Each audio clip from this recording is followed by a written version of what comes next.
بسم اللہ الرحمن الرحیم الحمد للہ رب العالمین والصلاة والسلام علی سید الانبیاء و خاتم المرسلین۔ محترم و معزز سامعین کرام،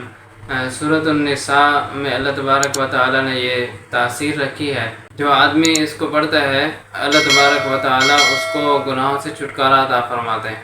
اور خاص طور پر جو گناہ کبیرہ زنا کے اندر مبتلا ہو، مرد ہو یا عورت ہو، اللہ تبارک و تعالی اس کو بھی اس سے چھٹکارا عطا فرمائیں گے۔ اس کا طریقہ یہ ہے کہ شروع میں 11 مرتبہ درود ابراہیمی پڑھ لیں اور آخر میں 11 مرتبہ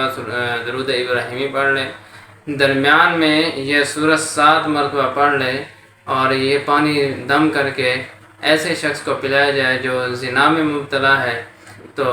اس کو اللہ تبارک و تعالی اس بہت بڑے گناہ سے محفوظ کر دیں گے، کیونکہ یہ اتنا بڑا سنگین جرم ہے کہ اس سے روزی کے اندر تنگی آتی ہے اور رزق کے اندر بہت زیادہ بے برکتی ہو جاتی ہے۔ اللہ تبارک و تعالی ہم سب لوگوں کو محفوظ رکھے، آمین۔